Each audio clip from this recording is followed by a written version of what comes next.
Hola chicos, ¿cómo se encuentran? No funciona bien mi computadora, profesor. Espérame tanto. Sí, Miquel. No Gracias. hay. Los demás, ¿cómo están? Díganme en qué nos quedamos la última clase. Creo que fue navegación, ¿no? A ver, chéquenle. Pues más yo que me acuerdo nos quedamos en donde estaban los árabes yendo a otros lugares a comercial, creo. En la Edad Ah, Media, no me acuerdo. muy bien. Entonces estábamos viendo en la Edad Media que los árabes llegan y se adueñan del comercio y que entonces ya no se quieren conformar con el queso, con la gallina, con los huevos, con lo que a ese intercambio, sino que quieren oro o plata. Y que la gente de Europa dice, pues yo no tengo el oro ni tengo la plata y tendré que ir en busca de ello, ¿no? Para poder abastecerme de los recursos que los árabes me venden. O me voy y veo si puedo tener los recursos que los árabes venden, o voy y obtengo oro y plata para comprarlos, porque no va a haber de otra manera. Y es así como inicia la navegación, ¿sí? Y ponemos como título la navegación. ¿No vimos nada de navegación la clase pasada? No creo. Muy bien, pues vamos a ver navegación y yo les voy a ir platicando y vamos a ir conversando. ¿Sí? Bueno, lo primero que vamos a tener, muchachos, es que la navegación va a iniciar en 3 países. Son 3 los países con los que se va a iniciar la navegación y les voy a poner el nombre de los países en el chat. En el orden que yo los ponga, es el orden como inicia la navegación. Es Italia, es Portugal,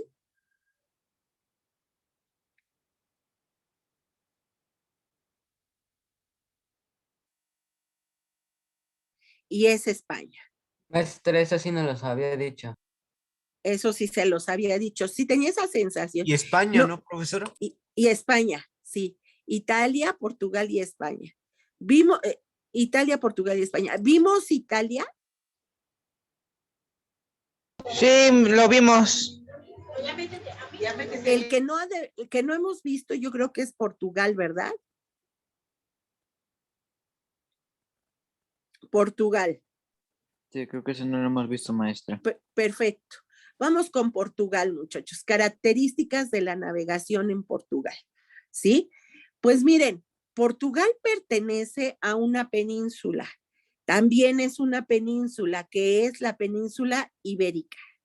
Aquí lo vamos a poner en el chat. La península a la que pertenece Portugal es la península ibérica. Es una península, porción de tierra rodeada de agua, donde vamos a tener a Portugal, donde vamos a tener a España y luego a Francia. También pertenece al mar Mediterráneo, pero no está en el centro del mar Mediterráneo. Se encuentra al lado del mar Mediterráneo. Está en uno de los lados, lo que hace que no sea tan buena su situación geográfica como la italiana, que es excepcionalmente buena, ¿no? Entonces vamos a tener que Portugal no tiene esa maravilla de estar en el centro de la península ibérica. Ante esta situación, muchachos, vamos a tener que va a requerir de otras cosas, como por ejemplo, primera situación, va a tener un rey que apoya mucho la navegación. El rey que va a apoyar la navegación en Portugal se llama Enrique. Enrique, apodado, muchachos, el navegante. Así le apodan, el navegante. Y él va a apoyar la navegación de dos maneras que son las importantes, ¿no? Primera forma en que apoya la navegación, con escuelas, muchachos, porque la navegación se convirtió en un acto de jóvenes que se arriesgaban a navegar a muy temprana edad, 14, 15 años, navegaban. Y entonces, pues no lo hacían con ningún estudio. Lo hacían porque mi primo fue, mi amigo fue, y recuerden ustedes saben mejor que yo, que entre los 14 y 15 años son Superman, ¿verdad? No nos pasa nada. Aunque nuestros padres nos digan, mira que te va a pasar esto, uno piensa, no. Le pasó a fulanito porque es bien sope, bien torpe, pero a mí no me va a pasar. Y entonces es la edad de arriesgos, de muchos arriesgues. Y en aquel entonces, los que eran navegantes se arriesgaban, pues por la edad, 14, 15 años, pero no estudiaban. Y entonces Enrique puso escuelas para los navegantes. Esa fue una forma de apoyar.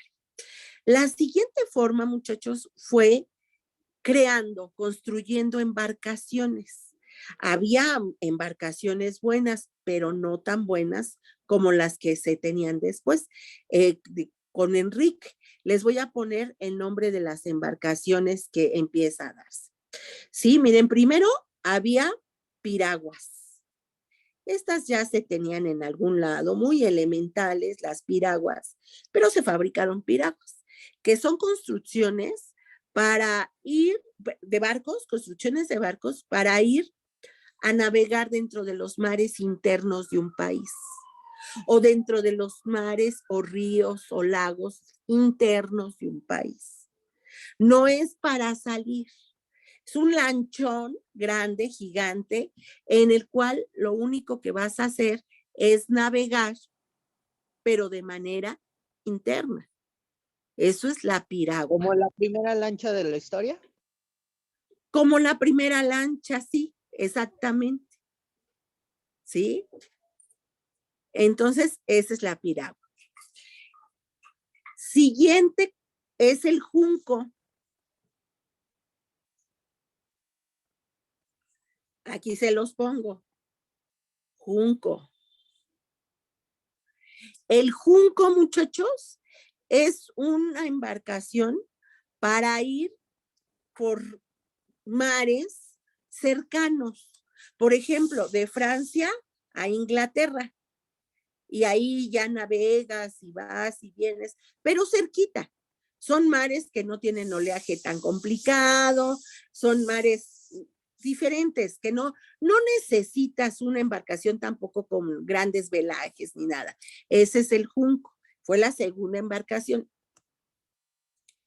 Tercera embarcación, la carabela. La tercera embarcación son las carabelas, con velas muy altas, velajes. Y ese sí es para mar abierto. ¿Sí? Y entonces los portugueses, mediante Enrique el Navegante, construyen escuelas, hacen escuela, y la otra construyen embarcaciones. ¿Sí? ¿Cuáles embarcaciones? Piragua, junco, carabela. Y va una cuarta, pero esa la vamos a ver ahorita. ¿Qué descubren los portugueses? Pues van a descubrir el territorio de África, muchachos. Ellos son de África. Ay, perdone, les iba a poner África y se me fue.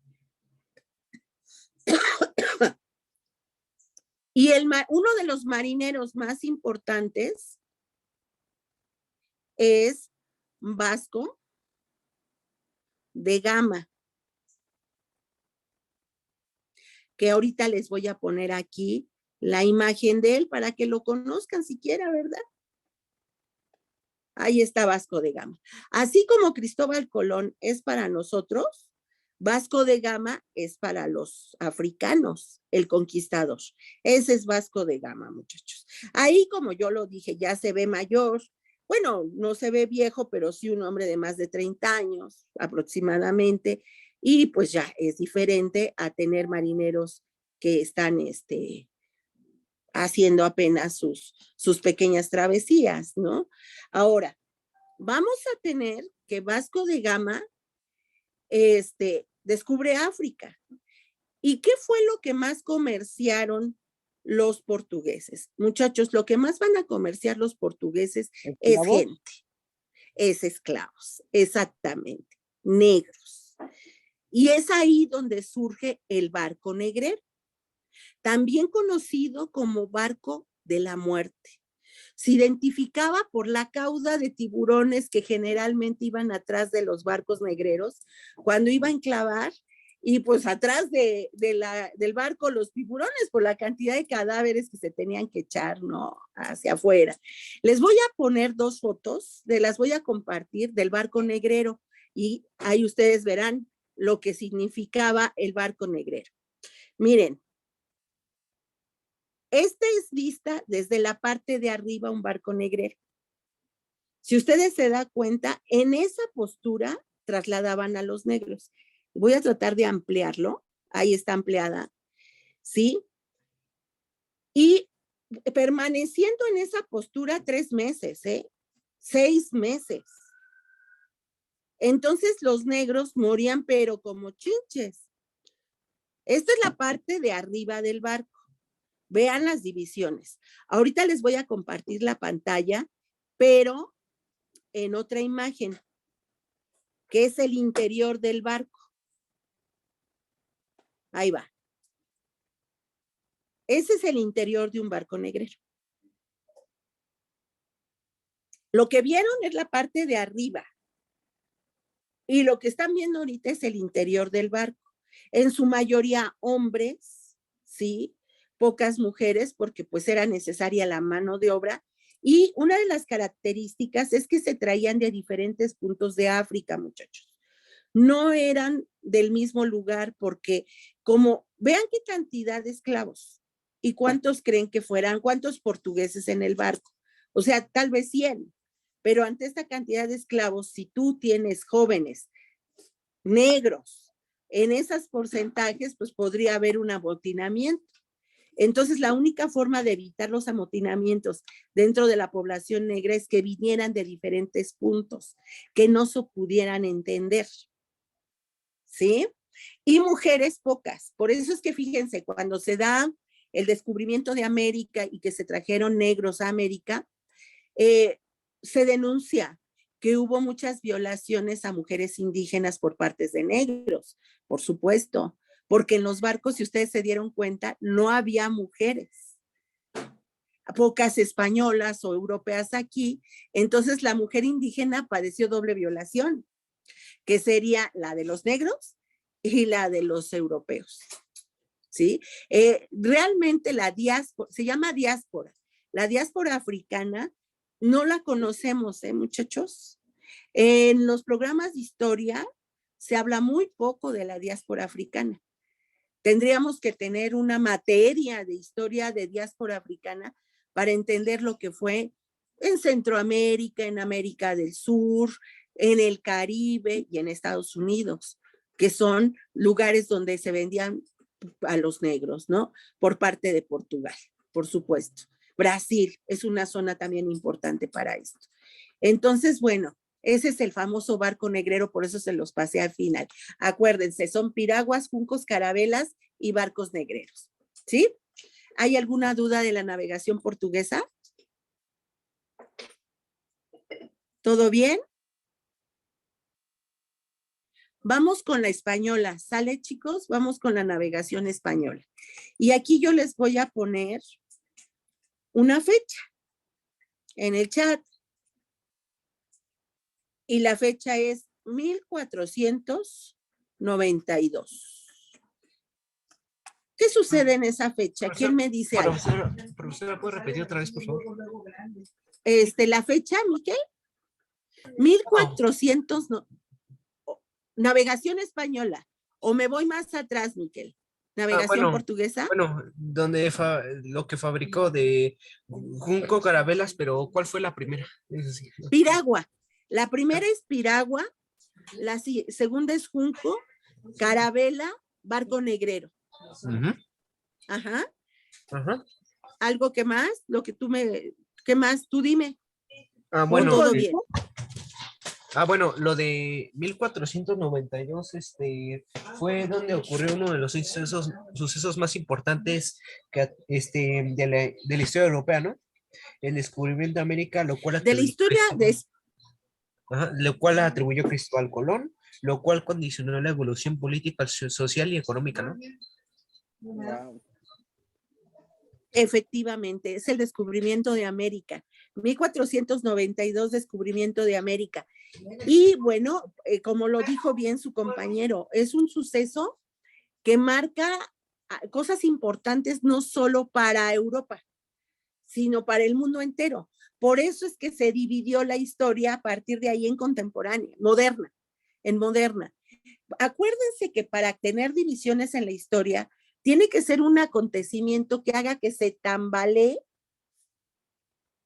el suceso, la cuestión a nivel universal. Miren, chicos, voy a apagar un momentito mi cámara, se está agotando la batería y voy a conectarlo. Permítanme un segundo. Sí, profesor.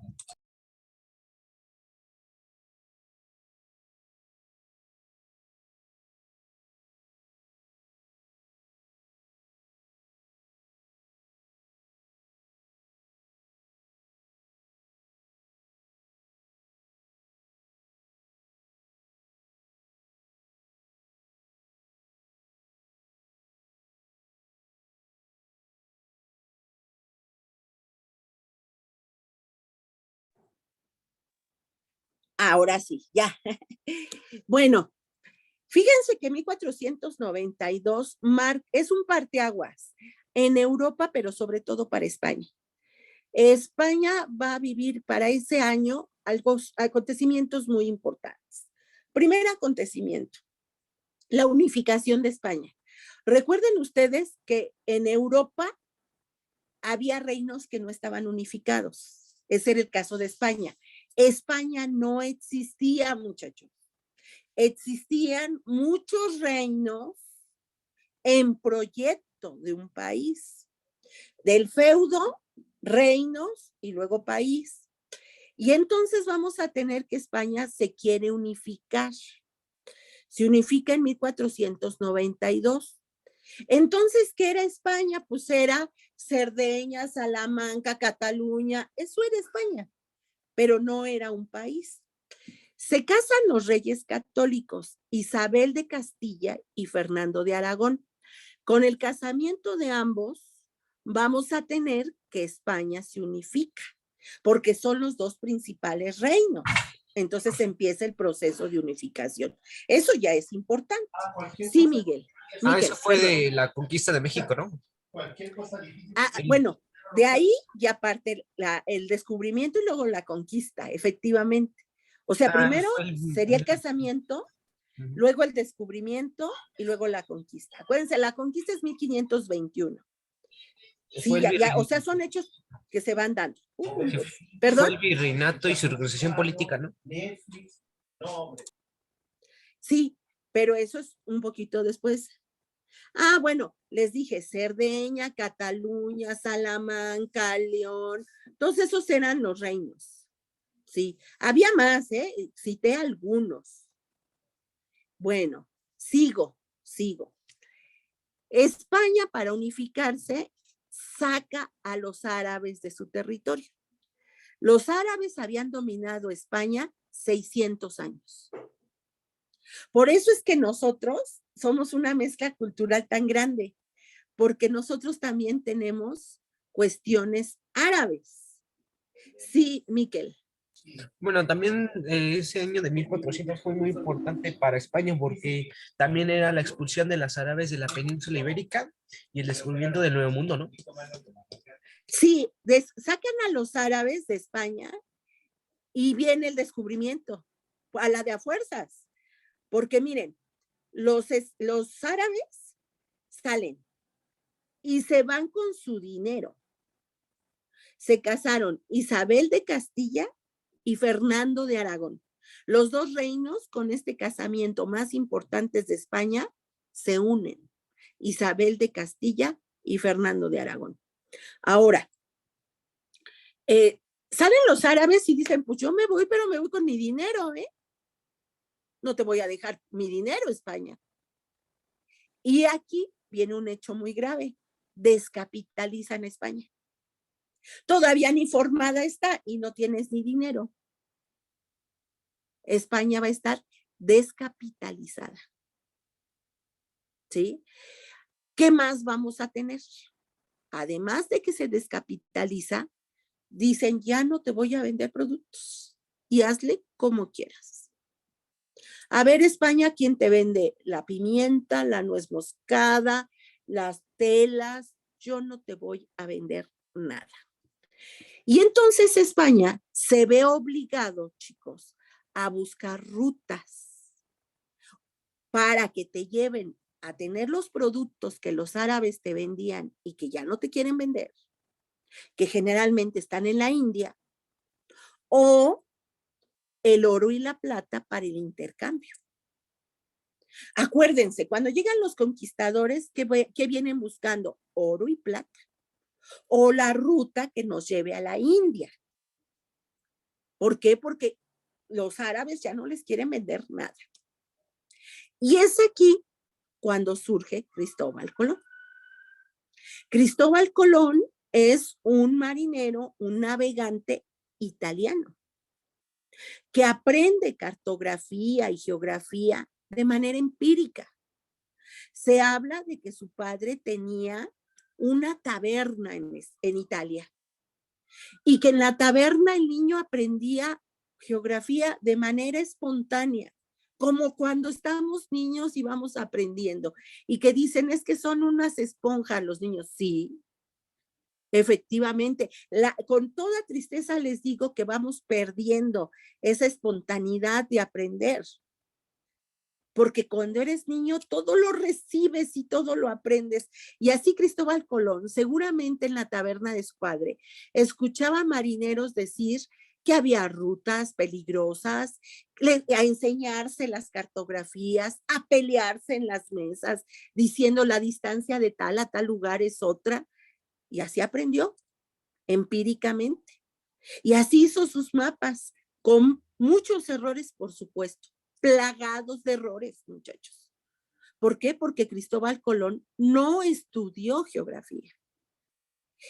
Cuando ya es más joven, se va a Portugal, presenta en Italia sus mapas, todo el mundo lo botaneaba y decían, no funciona el mapa de Cristóbal Colón, plagado de errores, no sé a dónde va a llegar, porque a la India no se va por ahí.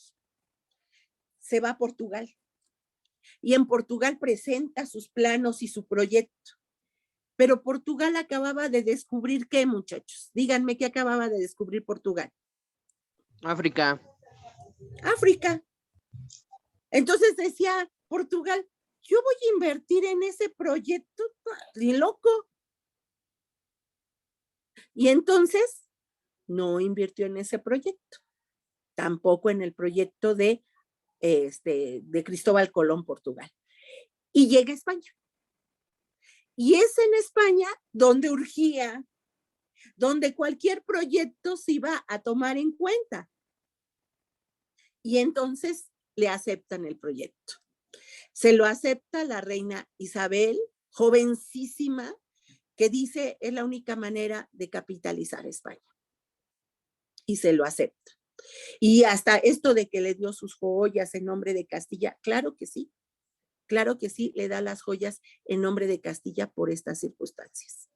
¿Sí? De que ya los árabes se habían ido, España no tenía rutas, querían llegar a la India, él decía que iba a llegar a la India, y si no a otro territorio donde a lo mejor hubiera oro y plata, y entonces qué mejor manera de aprovechar las circunstancias.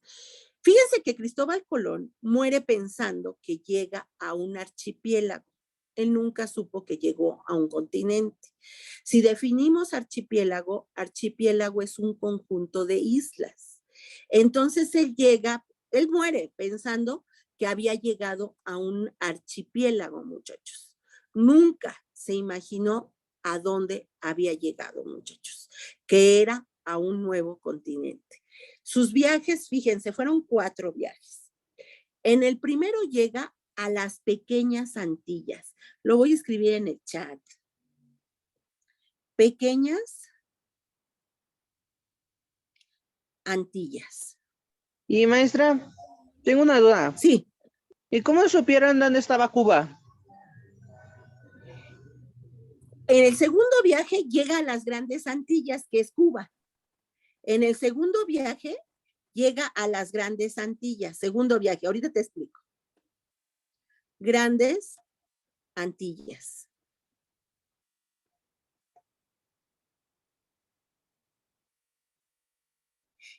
Ahí está Cuba, Puerto Rico, Jamaica, Santo Domingo, República Dominicana, ya son las grandes.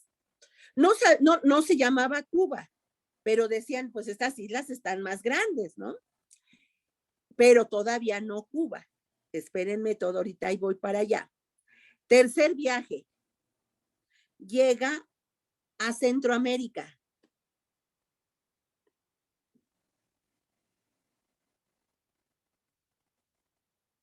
Con los centroamericanos. Y en el cuarto viaje llega a Venezuela.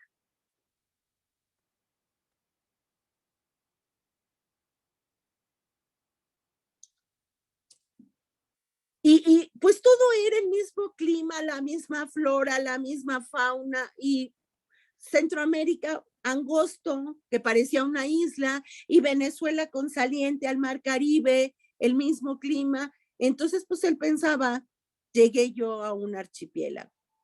Muere pensando eso. Hasta que, muchachos, un personaje, que es este señor, dijo, esto no es una isla, no es un archipiélago, es un continente. Y ahí está el nombre de quién y el personaje, Américo Vespucio. Es el primero en decir que nuestro territorio es un continente.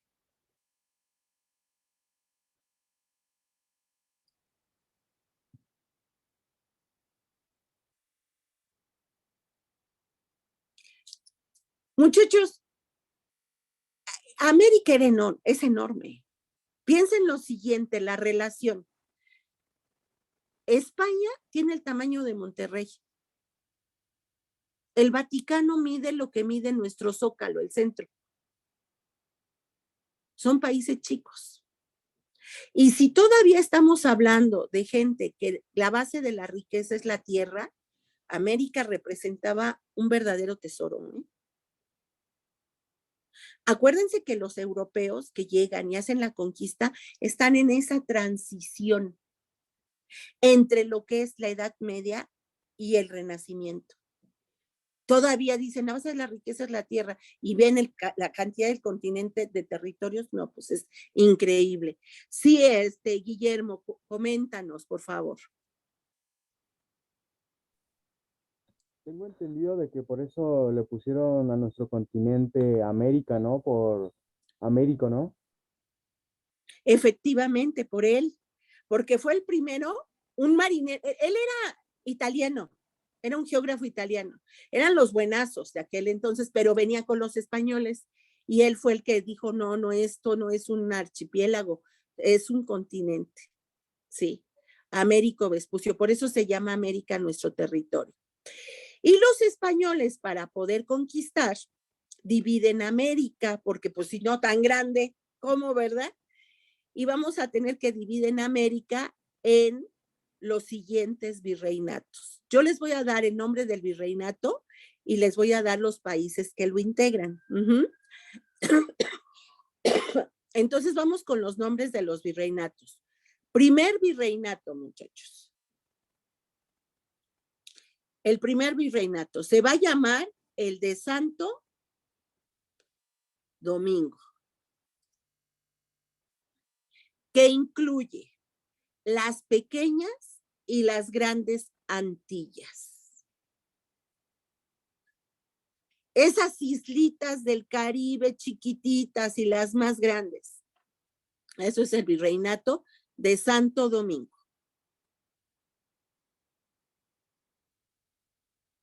Segundo virreinato.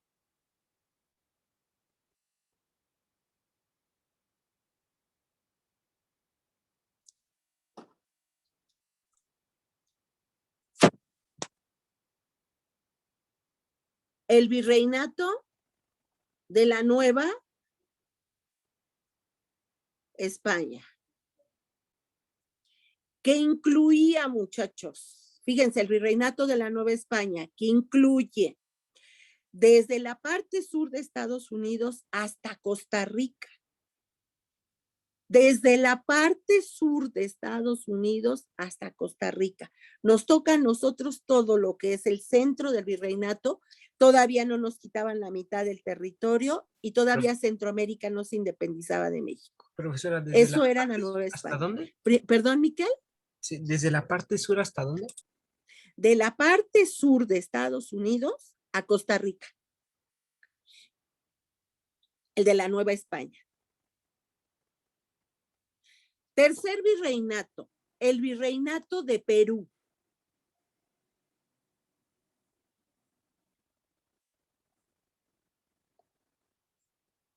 Que incluía Perú y Bolivia, muchachos. Y es que en ese entonces Bolivia no se llamaba Bolivia, se llamaba Perú el Alto a Bolivia y Perú el Bajo a Perú. Se llama Bolivia a partir de Bolívar, en honor a Bolívar. Entonces el virreinato de Perú es el tercero. Luego viene el virreinato de Nueva Granada.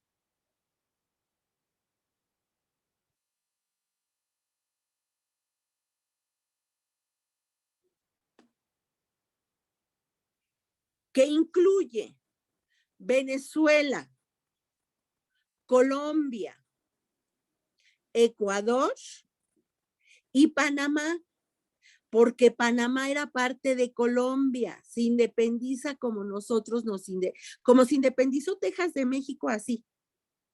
Venezuela, Colombia, Ecuador y Panamá, siendo Panamá parte de Colombia, porque Colombia se independiza, Panamá se independiza de Colombia, como se independizó Texas de México. Estados Unidos propicia mucho esto. Y por último, virreinato de ¿Les Río pasó de la como Plata. nosotros de la pérdida de Texas? Sí, acuérdense que nosotros perdemos Texas y luego nos quitan la mitad del territorio, Estados Unidos. En cuanto nos independizamos, llega esa situación. En el caso de Colombia también, ¿eh? ¿Qué le interesaba de Colombia a Estados Unidos? El canal de Panamá.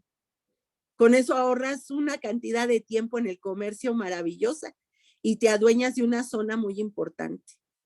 Estados Unidos es especialista en eso, ¿eh? Con él hay que saber bien historia, porque de lo contrario, que no deja de abusar, muchachos.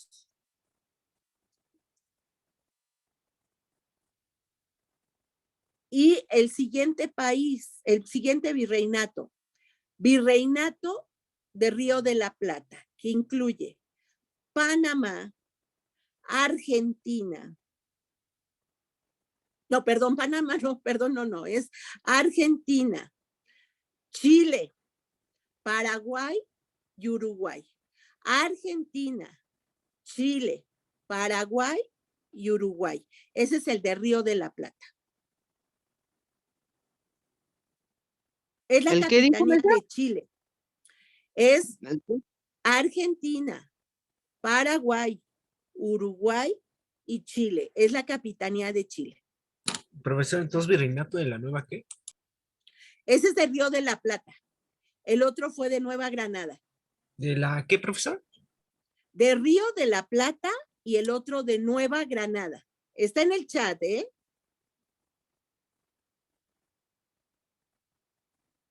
Gracias, profesor. Está en el chat.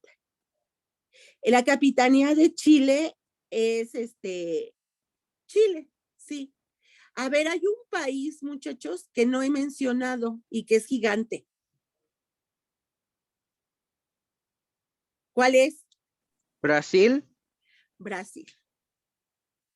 ¿Y por qué Brasil no lo he mencionado? Pues porque él no va a ser conquistado por España, sino por Portugal. Entonces él no va a ser parte de ningún virreinato.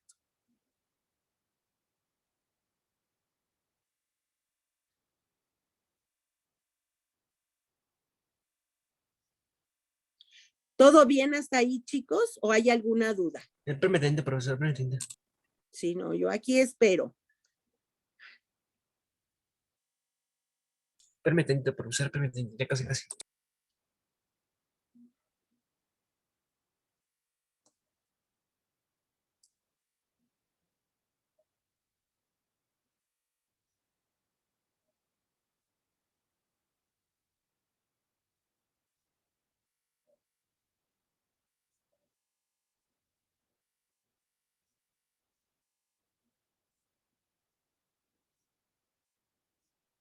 Ah, pero las Guyanas no son virreinatos. Sí estaban las Guyanas, pero ellos no son virreinatos, porque estamos hablando de los virreinatos de España, ¿sí? Entonces, fíjense, aquí mismo me lo ponen, la Guyana es francesa, es inglesa, es neerlandesa, pero ellos llegaron mucho después. Los primeros que llegan son españoles y portugueses. Incluso, fíjense la fecha de la primera colonia británica, que es la de Estados Unidos, 1607. Estados Unidos, su primera colonia la funda en 1607, ingleses. Los Y ingleses estos, conquistaron el territorio que ahora es Estados Unidos, por eso hablan así, en Estados inglés. Unidos, inglés, efectivamente. Canadá, ¿no? Entonces, fíjense, no tenemos territorios de Francia, porque ellos se arriesgan después, chicos. Los que realmente se la jugaron fueron España y Portugal. Los demás ya entraron con algo conocido. Vamos a ver la fundación de Estados Unidos, pero fíjense tan solo, Virginia, primera colonia de Estados Unidos fundada, fue en 1607. Aquí, la Nueva España se funda en 1521, casi 80 años antes. Nosotros fuimos mucho antes que ellos. Por eso es tan importante saber historia, porque te venden la idea de que los del desarrollo son ellos, cosa que no es cierto. ¿Sí, Miquel? También sobre el virreinato está la Real Audiencia, ¿no, profesora? Es la Real Audiencia de India, sí, pero eso ya lo vamos a ver cuando veamos la organización política de la Nueva España. Sí, pero eso ya es más historia de México. Sí, es la Real Audiencia que vamos a ver un poquito más adelante. Sí, ahorita nada más estamos viendo cómo se fundaron esos territorios. ¿Ok? Bueno, muchachos, hay dos videos que quiero que consulten en este momento. Va a ser el de Classroom que dice Da Vinci y Miguel Ángel. Está en Classroom. Vamos a verlos, les doy unos minutitos para ver a Da Vinci y Miguel Ángel. Quiero que apunten sus obras más importantes. ¿Sí? ¿Ya los localizaron? No, profesora. ¿Sí, Mande, Miquel, maestra, o no? no entendí. Todo no, profesora. Ajá. Vayan a Classroom.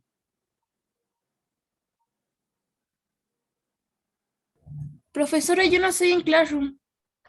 Tienes que integrarte. ¿Sí? La contraseña, se las doy.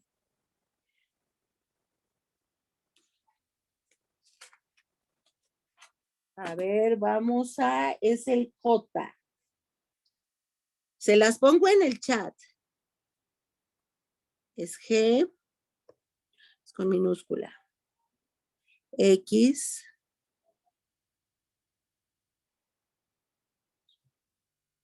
Profesora, ¿la puedo poner en el chat? Sí, la estoy escribiendo. Ahí está. GXUHBA3. Maestra, ¿qué es lo que tenemos que buscar?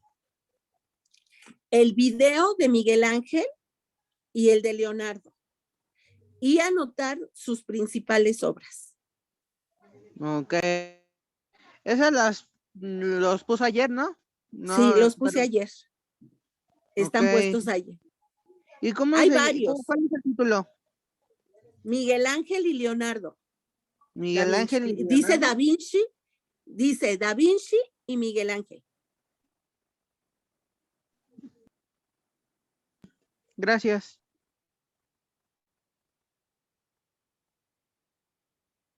Es Miguel Ángel y Da Vinci, ayer puestos.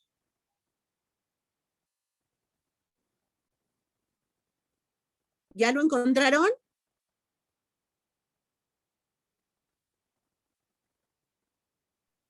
Ya lo estoy viendo yo.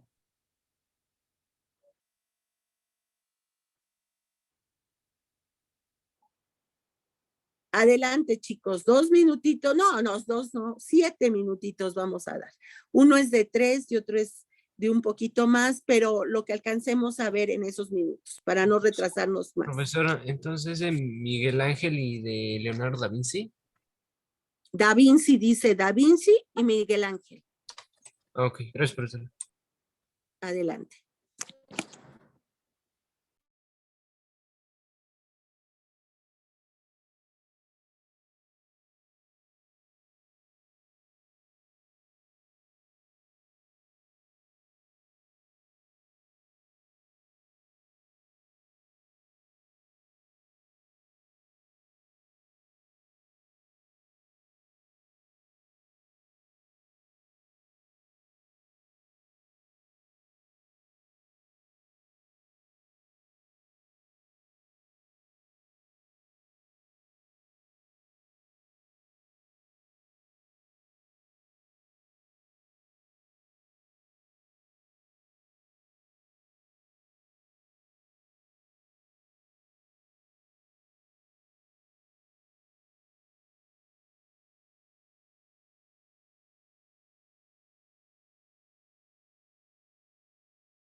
¿Se va entendiendo, chicos, sin problema?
Maestra, ¿cuál otro video tenemos que ver? Es el de Miguel Ángel y el de Leonardo da Vinci. ¿Ya viste el de Leonardo o el de Miguel Ángel? Y el de Leonardo. Así que Ah, ahora muy voy bien. con el de Miguel. El de El Miguel de Ángel. Miguel Ángel. Sí, hasta donde alcancemos, ¿eh? Cuando yo diga ahí, pues ya ahí le dejamos y posteriormente lo terminan, pero adelántenle, por favor.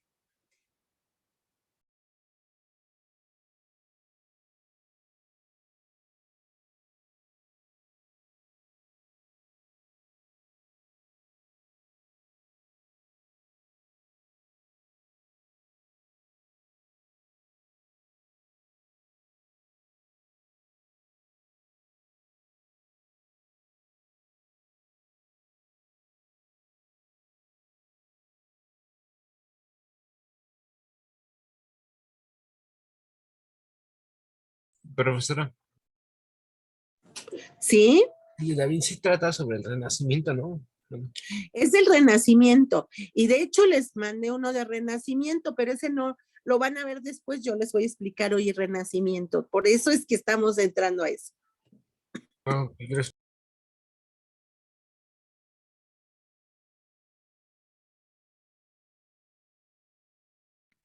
En 3 minutos iniciamos, muchachos, hasta donde lleguen.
Pues vamos a iniciar, chicos, vamos a iniciar.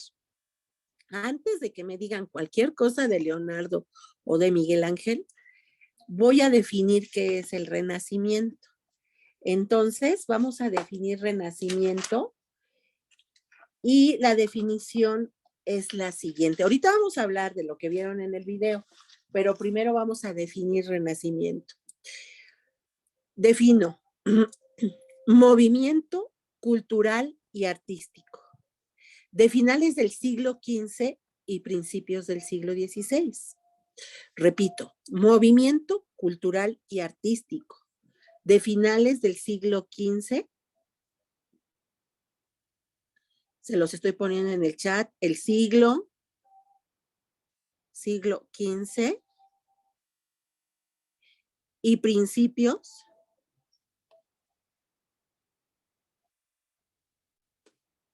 del siglo XVI.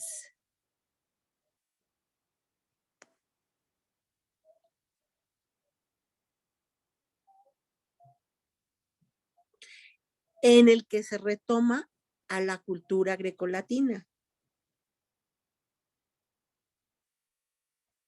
En el que se retoma la cultura greco-latina.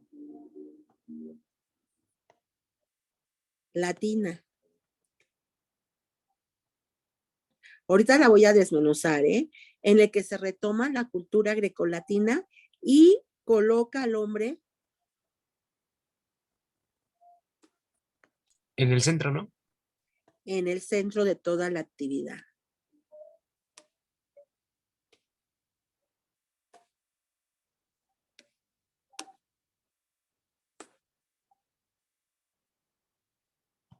Que es el antropocentrismo, que ya habíamos hablado de eso. Entonces, finales del siglo XV y principios del siglo XVI, estamos hablando de 1490, 1500, el Renacimiento. Se toma la cultura greco-latina a los griegos y a los romanos. Porque recuerden ustedes lo que habíamos mencionado. La cultura griega y romana retoma, muchachos, al hombre como centro. Incluso sus dioses y los hombres, la única diferencia entre unos y otros es la muerte. Los dioses son inmortales y el hombre es mortal, entre los griegos y los romanos. Y coloca al centro al hombre. Eso es el Renacimiento. Se da en Italia. Movimiento cultural, artístico de finales del siglo XV, principios del siglo XVI, ¿sí? Donde se retoma la cultura grecolatina y pone en el centro ¿a quién? Al hombre. Vamos con las características del Renacimiento. Primera característica, muchachos, ¿sí? La burguesía toma un papel muy importante. Y vamos a poner aquí, yo les voy a poner burgueses, ¿sí? La burguesía, los burgueses,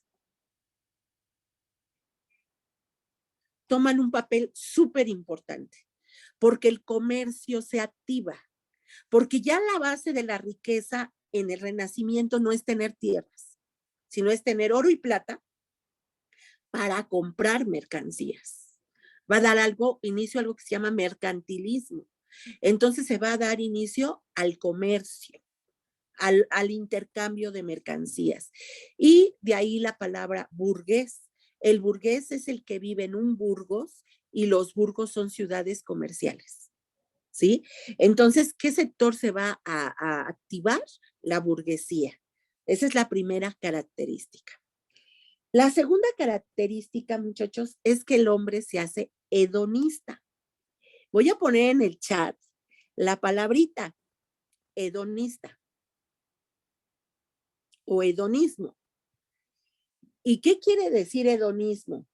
Que el hombre vive para el placer, no para sufrir, como en la Edad Media. Pareciera que en la Edad Media el hombre vivía para sufrir. Ay, cuánto he pecado.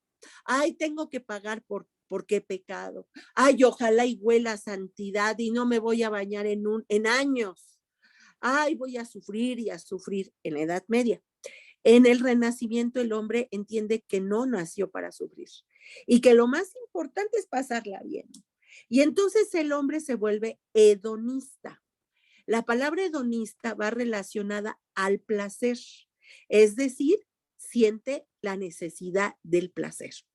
Y viene junto lo siguiente, ¿quién proporciona placer? ¿Qué actividad es la que más placeres nos da? El arte. El arte, muchachos, maneja nuestros sentidos. Y al manejar nuestros sentidos se vuelve un paliativo. Por eso es que es tan placentero oír música. Por eso es que es tan placentero dibujar para algunos, para otros hacer esculturas, ver el cine, ver la danza. ¿Por qué? Porque el artista es el que controla esos sentidos, el placer. Y si algo va a haber en el Renacimiento es arte. Ya nos vamos a olvidar en esa etapa de que si pecamos, que si la iglesia está enojada porque vivimos en pecado frecuente, eso ya no va a tener valor. El Renacimiento marca el fin del sufrimiento para el hombre y una época hedonista, placentera y por consecuencia una época de arte. Si ustedes se fijan, los artistas son los que menos se preocupan, los que más se dejan llevar, los que dejan fluir. Y por eso para mucha gente no les gusta, porque te están recordando que se puede vivir diferente. Fíjense, ya pensando en esta época, muchachos, en estos momentos, el arte es un remanso en una pandemia.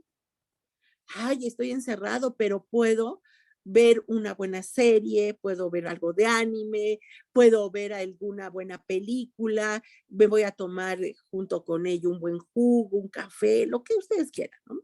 Y me voy a poner a verlo, a disfrutarlo. Eso es placentero. Y eso se entendió en la Edad Media. Y eso lo hace el hombre, no lo hace Dios. ¿Sí? ¿Qué más vamos a tener en el Renacimiento? Una conexión con el universo. El hombre se empieza a conectar como parte del sistema universal. Hay planetas, cómo gira la Tierra, el día y la noche, las estaciones, la naturaleza. Incluso los grandes científicos como Leonardo da Vinci lo fueron porque pudieron observar su naturaleza. Tuvieron la posibilidad de asombrarse con cosas pequeñas. Ahorita hablaremos de Leonardo. ¿Qué más vamos a tener? El humanismo. El hombre es la medida de todas las cosas. En el Renacimiento, el único límite es el que se ponga el mismo hombre. ¿Qué más vamos a tener? Una estupenda arquitectura, pero una arquitectura para los humanos, no para lo divino. Esos castillos góticos, tan sombríos, tan lúgubres, tan fríos, desaparecen. Y se empiezan a construir cosas, habitaciones para los hombres, para que la pases bien como ser humano. Ya no quieres llegar al cielo en la construcción, quieres satisfacer al hombre. También eso es parte del Renacimiento. Y para que concluya ahorita, y ahorita vamos a empezar a oír lo de Leonardo, se dan los mecenas, muchachos, muchos mecenas. Aquí lo pongo en el chat. Los mecenas. ¿Quiénes son los mecenas? Muchachos, los mecenas son los patrocinadores de los artistas. Los artistas no tenían manera de sostenerse en lo que tú estás pintando un cuadro. ¿Quién te mantiene, no? Pues un mecenas. Generalmente eran comerciantes burgueses muy adinerados, o era el papa, o era algún militar importante, o un rey. Y entonces muchos artistas tuvieron mecenas. En el caso de Leonardo no, bueno, tuvo y luego se peleaba con ellos. Porque uno de los inconvenientes de tener mecenas es que fíjense que el mecenas te dice ¿qué crear? Ese es el problema. Que el mecenas te dice que pintar, que no pintar, que le gusta, que sí le gusta. Y entonces tú como artista te sientes como limitado con un mecenas. Tienes un límite y eso no le gustaba en especial, por ejemplo, a Leonardo, que era de una estructura totalmente diferente. Bueno, ahorita vamos a seguir viendo cuestiones del Renacimiento, pero ya como consecuencias. Las dos figuras que yo les puse del Renacimiento, puse incluso en Classroom otro video de Miguel de Cervantes, porque también es del Renacimiento español. Ahorita vamos con el Renacimiento de los dos italianos más renombrados y conocidos del Renacimiento. Y vamos a empezar con Leonardo. ¿Sale, muchachos?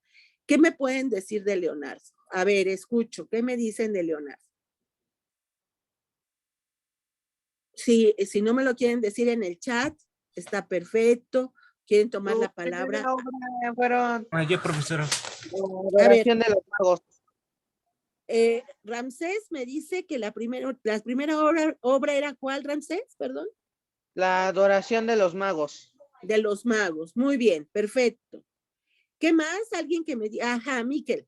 Así que también es famoso como pintor, escultor, arquitecto, ingeniero y científico, porque Efectivamente, es sí. símbolo del nombre del renacentista, ¿no? Es el símbolo del hombre renacentista. Ahorita vamos a ver a qué se refiere con eso, ¿no? Perfecto. ¿Qué más? ¿Alguna otra obra que tengan por ahí? ¿Quién dice yo?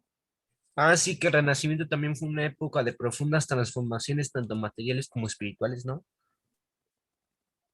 Ajá. Perfecto. ¿Qué más? Ahorita yo voy a retomar eso, ¿eh? Hizo la Virgen de las Rocas y el hombre Vitruvio, claro. La última cena, muy bien. ¿Qué Disculpe, más? profesora, también La Mona Lisa. habla sobre la burguesía, ¿no? ¿Sobre qué? La burguesía también habla sobre el Renacimiento, ¿no?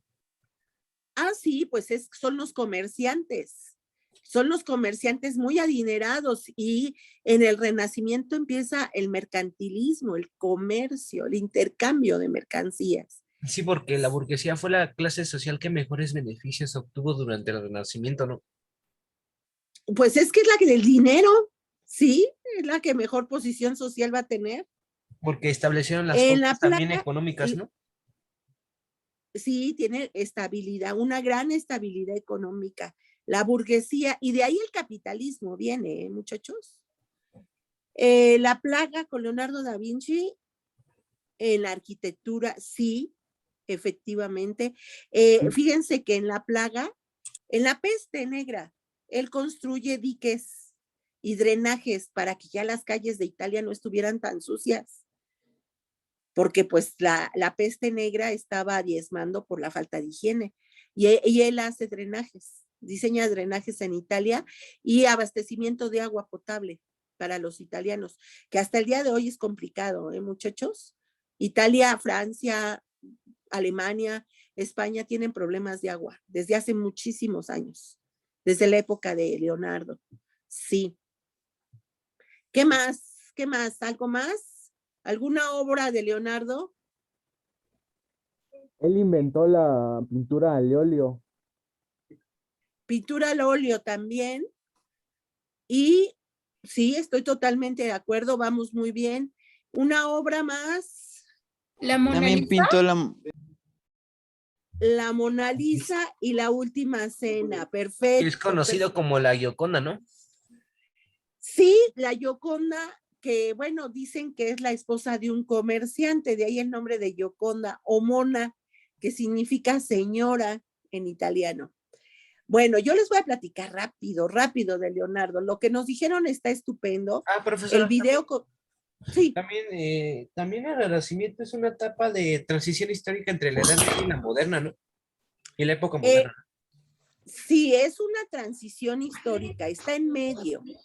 El Renacimiento es el cambio, el empuje. Sí, ¿de Aine?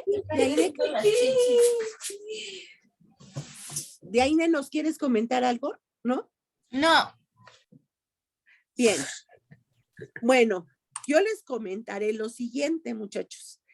Leonardo da Vinci es el genio universal.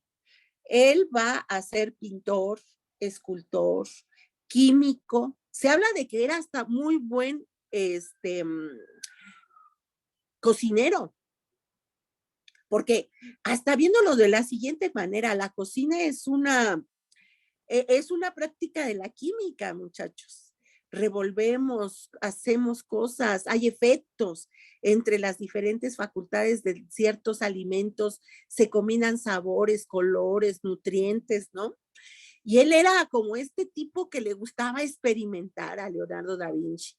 Era músico también, e inventó varios instrumentos musicales.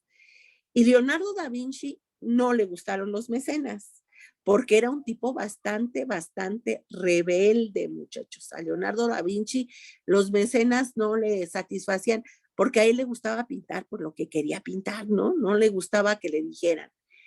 Él también estudia mucho la anatomía humana, bajo el riesgo que implicaba en aquel entonces, que era que tenías que robarte los cadáveres para diseccionarlos en tu casa y en la casa, pues hacer tus mediciones y tus anotaciones. Y Leonardo, pues eso hacía, que lo hizo junto con varios médicos de aquella época muy afamados. Ahorita les voy a poner el nombre de un español Se cuando iba a veamos las ahorita. morgues, ¿no, maestra? ¿Sí, Ramsés? Sí. Iba a las morgues para dibujar a su Los anatomía, los Sí. cuerpos. Para robárselos y llevarlos a la casa y dibujarlos. ¿Sí? Y debido a esas actividades, pues hasta los de la Inquisición andaban detrás de él. En realidad no solo por eso, sino porque Leonardo, como bien vieron en el video, no se casó ni tuvo hijos. Entonces despertaba sospechas de que era homosexual, de que si tenía hombres amantes, y entonces la Inquisición pues anduvo detrás de él, ¿no? El hombre Vitruvio es la prueba de esta anatomía tan perfecta que él sabía del ser humano. Y bueno, como bien lo dijeron, construye para la plaga, para la peste negra, formas de más higiene, para vivir más higiénicos en Italia, desde cómo llevar agua potable hasta cómo hacer drenajes para la suciedad en Italia, ¿no? ¿Qué más vamos a tener? Su obra maestra, La Última Cena. La Última Cena, donde lleva una gran parte de matemáticas, muchachos, porque usa geometría analítica para hacerlo. Pero además, como él era químico, inventaba las pinturas con las que pintaba. Por eso es que es muy difícil restaurarla, La Última Cena, porque en realidad no sabemos bien el origen de las pinturas de La Última Cena. Hay que investigar desde ahí. ¿Sí? Y la Gioconda o la Mona Lisa, que muchos dicen que fue no solamente el retrato de una esposa de un comerciante, sino se habla de un Leonardo que responde a su época, que le dicen que ya es un pintor caduco y Leonardo responde con un cuadro, donde si se fijan ustedes, la Mona Lisa está con una risita diciendo, no sirve mi pintura. Esa risita que no es carcajada, es una risa burlona, donde te respondo que mi pintura sí ya no sirve, ¿sí? Es una actitud de Leonardo, muy importante. Entonces vamos a tener que Leonardo es un hombre del Renacimiento, es la imagen del renacentista, sí. ¿Por qué? Porque, muchachos, no somos unidimensionales. El hombre es tridimensional, cuadridimensional. ¿A qué se refiere esto? Los hombres somos la única especie sobre la Tierra que podemos ser muchas cosas y que no estamos predestinados. Eso es el Renacimiento. ¿Quién está predestinado? Una planta, un perro. Ellos sí. ¿A qué me refiero cuando yo digo que somos predestinados? Que un perro no va a poder más que ser perro. Una planta no va a poder más que ser una planta.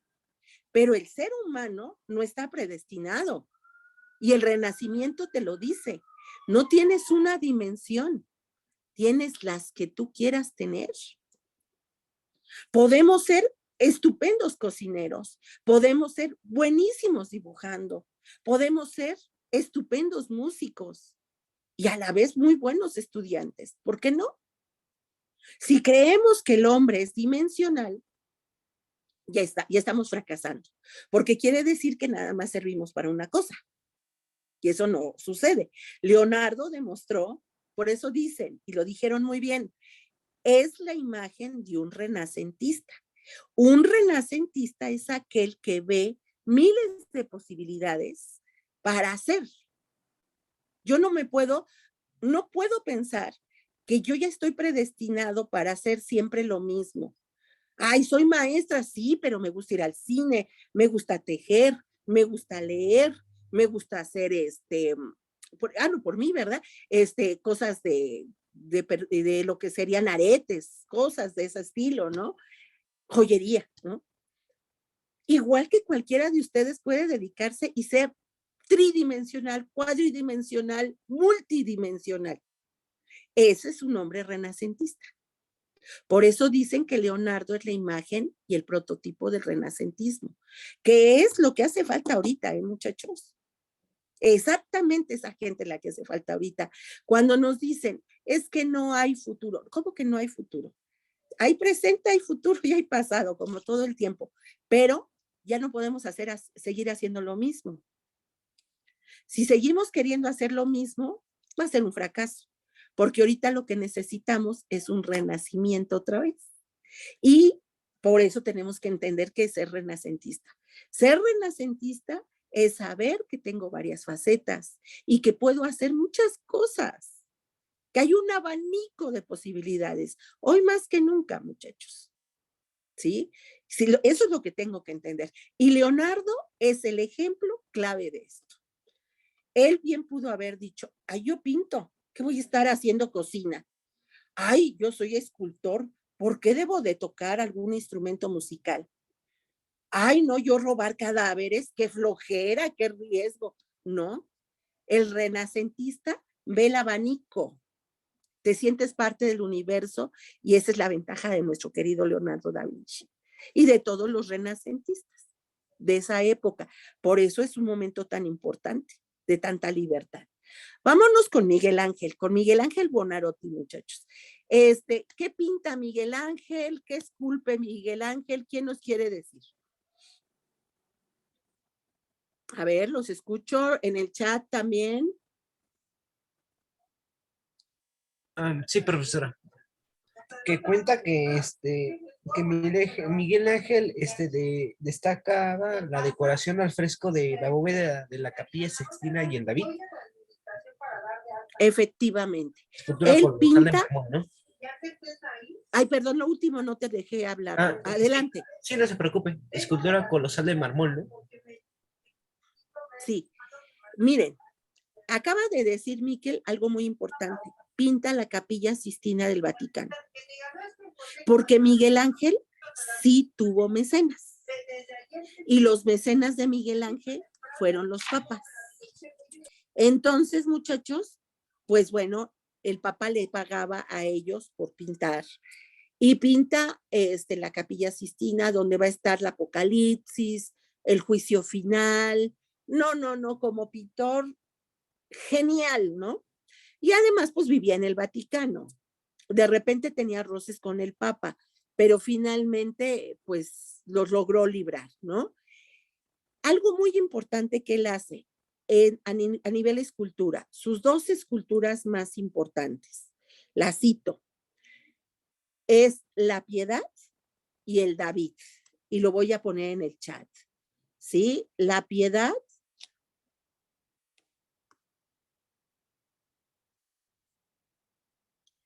el David. Son las dos esculturas de él súper importantes. La Piedad, fíjense cómo lo voy a decir. La Piedad es aquella escultura donde María recibe a su hijo muerto.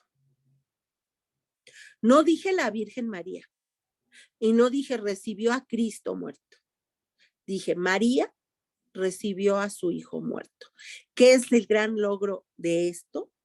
Que humanizas lo divino. Sí puede ser la Virgen y sí puede ser su hijo Dios, pero eso no es lo importante. Lo importante es que es una mujer recibiendo a su hijo muerto y tú ves a la Piedad y te da ese dolor. Estoy recibiendo a mi hijo muerto, piensa esa mujer. Eso es la Piedad. De ahí el valor de esa escultura.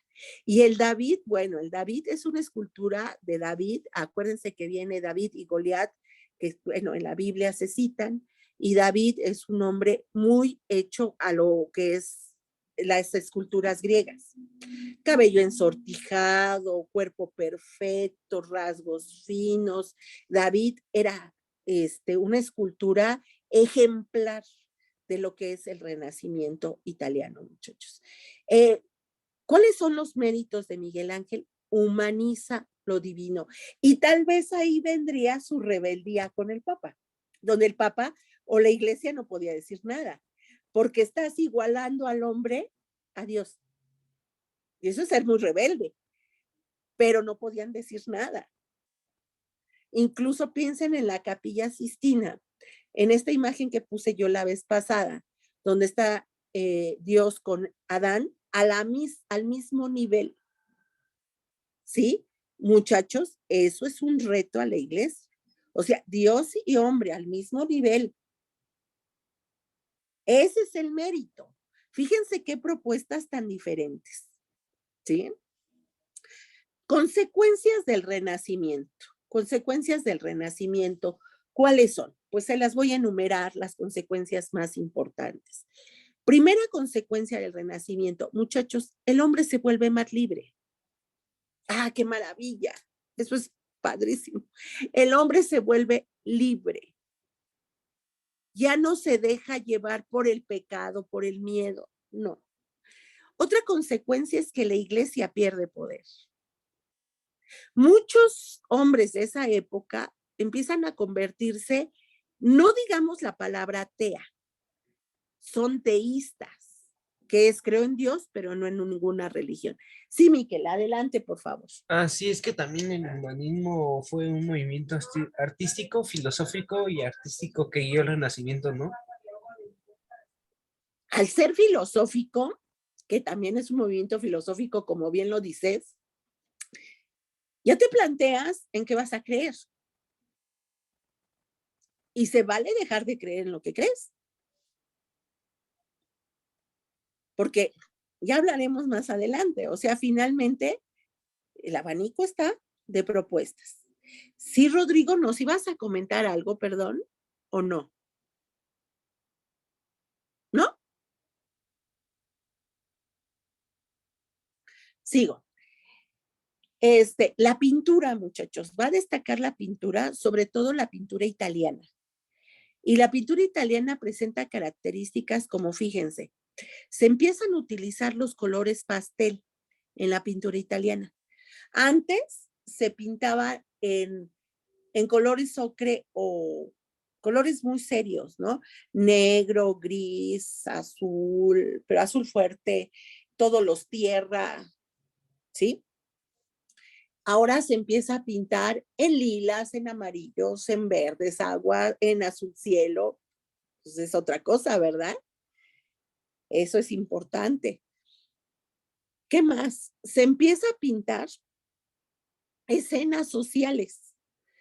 Unas chicas en un jardín, una familia saliendo de misa, unos amigos recorriendo un mercado.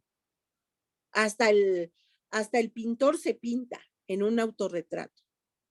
Y entonces, muchachos, vamos a tener esta situación tan, tan importante, ¿no? Gente saliendo, pero en bullicio, muchos. Por eso son murales. Ya no es la monja así acartonada, toda seria, pálida, que casi se eleva. No, esas figuras ya pasaron. Son figuras que aunque sea una monja o un santo o un papa, se ven diferentes porque ya están humanizados. ¿Qué más, muchachos? Pues vamos a tener que como consecuencia, vamos a tener un gran intercambio comercial también.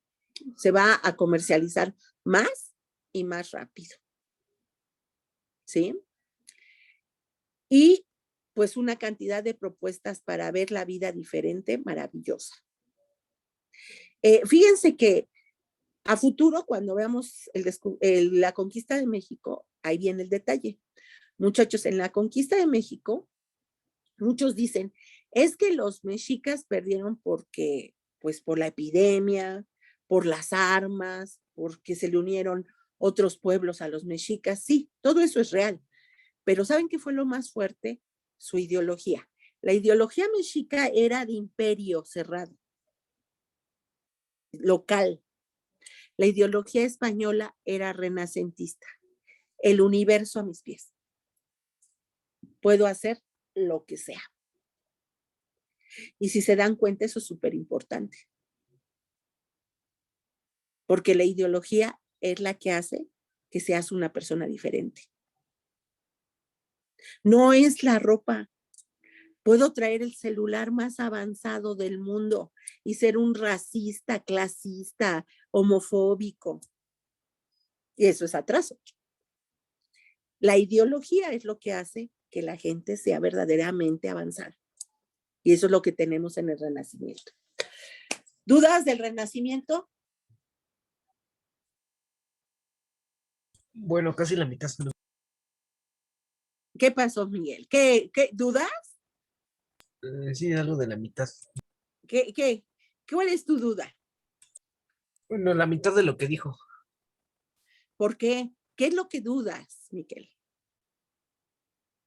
Ah, sí, sobre el teléfono y eso. Algo parecido. ¿Sobre el qué? Sobre el teléfono y eso. ¿Sobre el teléfono? Ah, sí que alguien tendrá el teléfono más mejor del mundo, algo parecido. Ah, sí, que lo que hace que la gente sea diferente es tu avance ideológico, Miguel. No tu teléfono ni tu ropa. ¿De qué te sirve gente bien avanzada en eso si sus ideas están arcaicas? El Renacimiento marca una nueva ideología.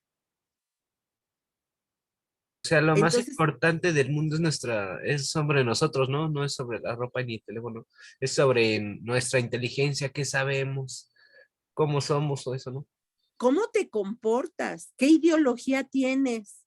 Imagínate aquellos que todavía son racistas o clasistas y traen el supercarro. Ese no es un renacimiento, eso es tener dinero, pero su ideología no es renacentista. Ah, ok, gracias, profesor. A eso me refería, Miguel. A que tiene que ir junto. Tu renovación es ideológica. Por eso el Renacimiento fue tan importante, hombres de esta época. Cuando tú dices, porque así lo dijiste, Leonardo es el hombre ejemplo del Renacimiento. Es el hombre ejemplo de que no voy a quedarme como soy, voy a avanzar. La ideología que tuve puede funcionar o no. Tomo lo que funciona y lo que no, lo desecho. Para adelante. A eso yo me refiero. De nada sirve un avance teniendo tecnología, marcas, si tú sigues siendo una persona con una ideología arcaica. Eso es lo que se tiene que cambiar. El Renacimiento promovía eso, cambios en tu forma de pensar. ¿Algo más?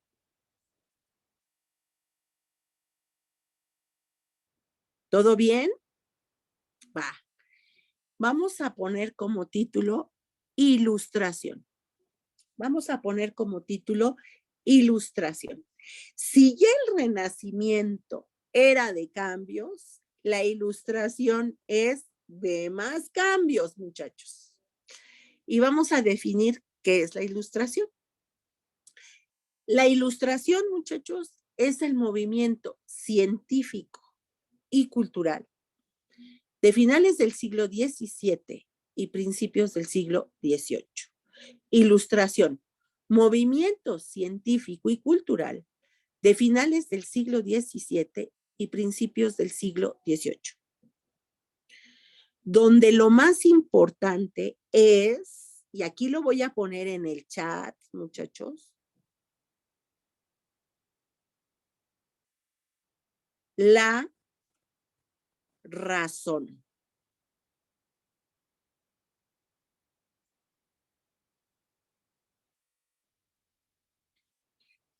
lo que me hace humano es razonar. Una de las frases de la Ilustración es, si pienso, existo. La Ilustración es un movimiento científico y cultural donde lo más importante es razonar. Aquella persona que no razona no se humaniza. Entonces, ¿qué somos? Animales con cierto grado de decisión, pero si no razonas tus decisiones, no te haces humano.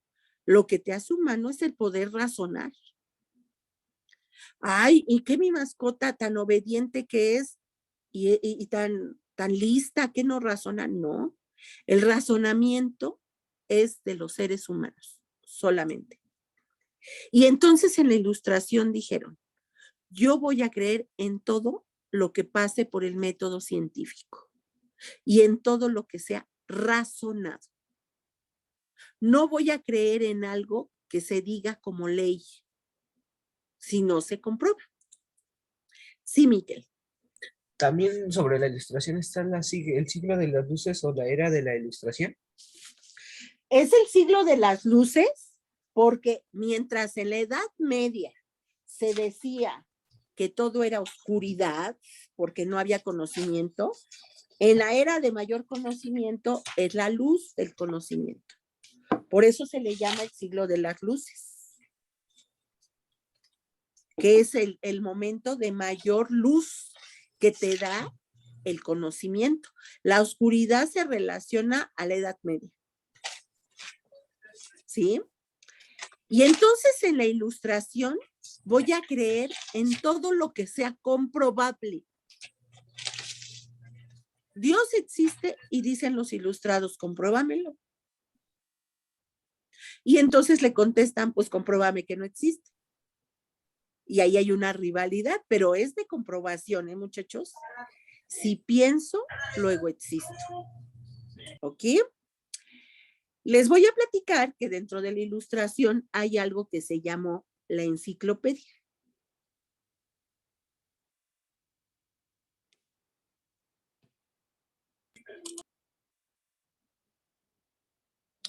Y les voy a platicar quién la hizo, ¿sí? ¿Quién hace la enciclopedia y cuál es el objetivo? ¿Sí? Sí, Miquel. También está la enciclopedia, ¿no? Sí, es lo que estoy mencionando Y ahorita. porque también creían que los instrumentos idóneos eran para educar y beneficiar a las masas no ilustradas, ¿no? Sobre la Ilustración, ¿no? A ver, entonces la enciclopedia, ¿para quién fue hecha? De acuerdo a lo que tú me acabas de mencionar. Bueno, fue en el siglo XVIII, ¿no? No, pero ¿para quién? Lo acabas de decir. Por los filósofos Denis Diderot y Jean Alembert, ¿no? Ellos la hicieron, pero ¿para quién? Lo acabas de decir. ¿Sobre los instrumentos idóneos? No.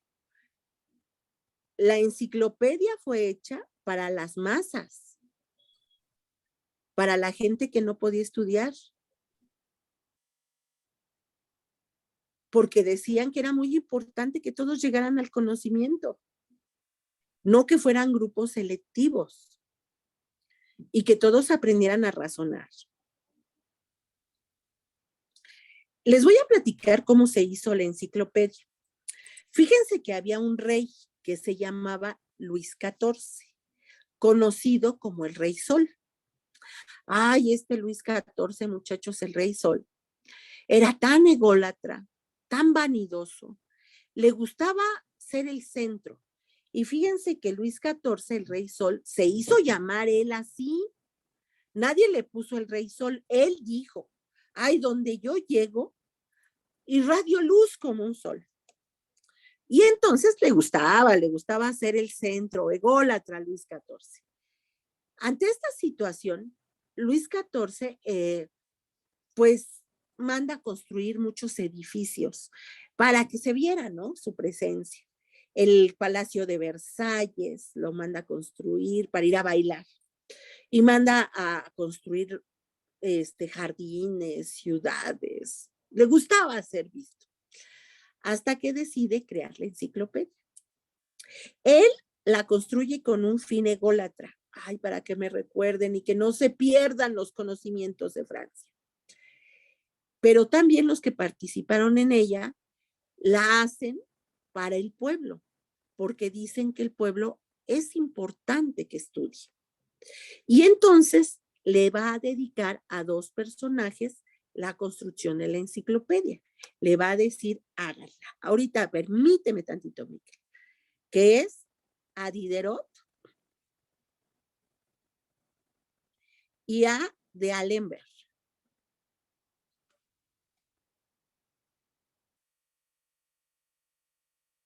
Ellos son los dos que organizan la enciclopedia. Y ahorita les voy a decir cómo la organizan. Sí, Miquel. Sí, adelante, Miquel.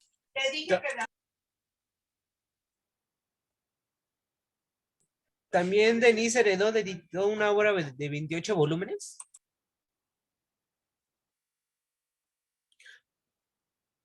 Sí, seguramente Diderot tenía más obras. Ahorita, pues bueno, serían la de la enciclopedia, ¿sí? Entonces, bueno. ¿Algo más, Miquel? Es que no te escuché bien. Ah, sí, bueno, es que Denise Diderot editó una obra de 28 volúmenes, ¿no? Sí, esa fue la cantidad de volúmenes de la enciclopedia, efectivamente. Y entonces, Diderot y D'Alembert organizaron la enciclopedia. Todo iba bien. Por un lado, los de filosofía, los de matemáticas, los químicos, todos escribiendo hasta dónde iba a ser el avance cultural de Francia y todo lo que se había logrado. Hasta que empezaron los detalles con los filósofos. Los filósofos, muchachos, son la parte incómoda del conocimiento. A muchos no les gustan los filósofos porque van a vivir preguntando, ¿y por qué? ¿Y por qué? Y bueno, ellos su principal actitud es preguntar, ¿y por qué? ¿Y por qué? Por eso dicen que un niño es muy filósofo, ¿no? Porque siempre están, ¿y por qué? ¿Y por qué? Y entonces Diderot y D'Alembert empiezan a tener problemas con los filósofos, pero más que ellos, el rey. Porque los filósofos empiezan a cuestionar, aquí lo voy a poner en el chat, a la monarquía. Empiezan a cuestionar a la monarquía, los filósofos. Y a decir que el rey ya no debe de ser el que gobierna, porque debe de haber un gobierno republicano. En vez de tener monarcas, tener una república.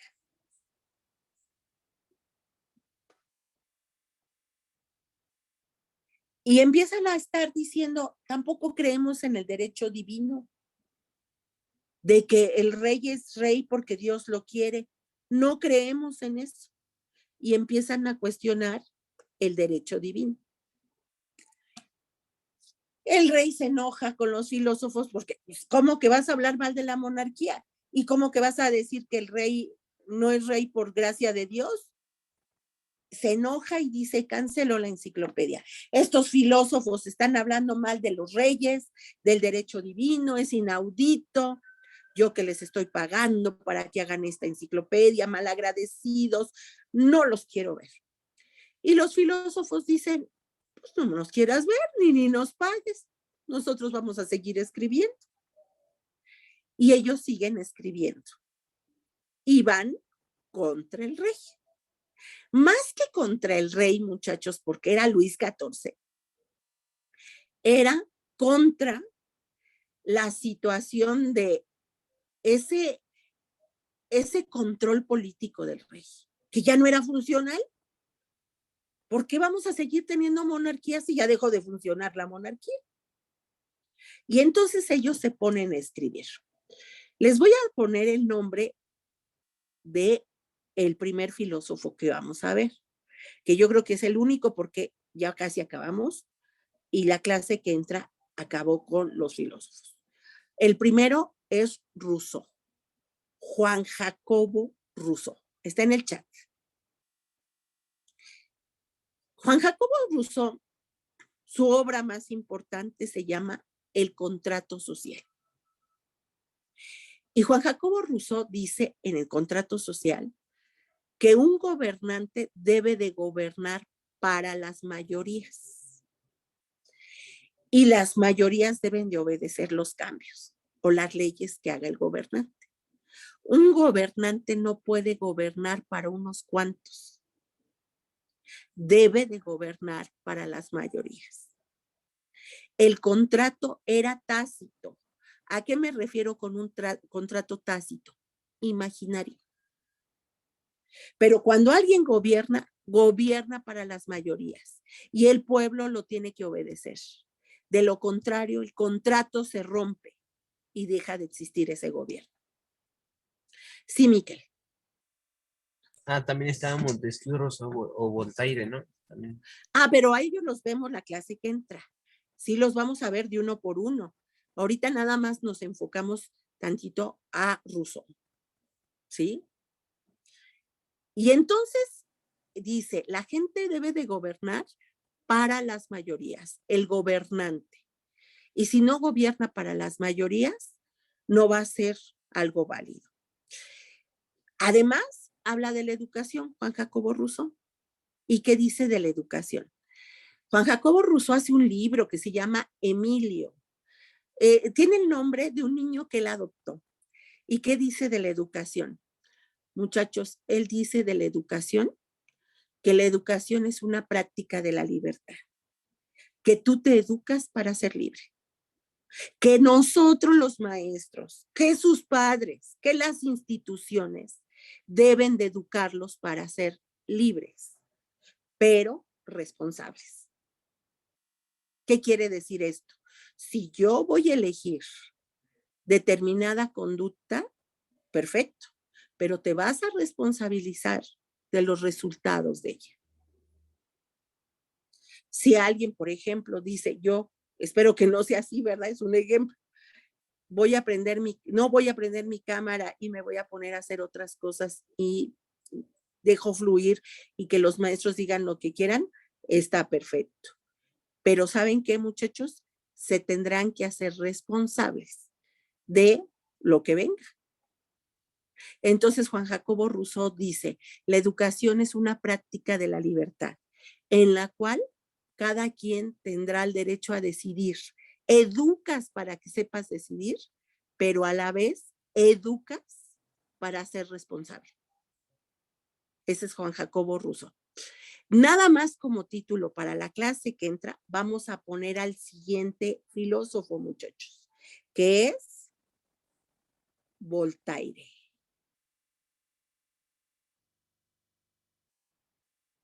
Aquí se los voy a poner.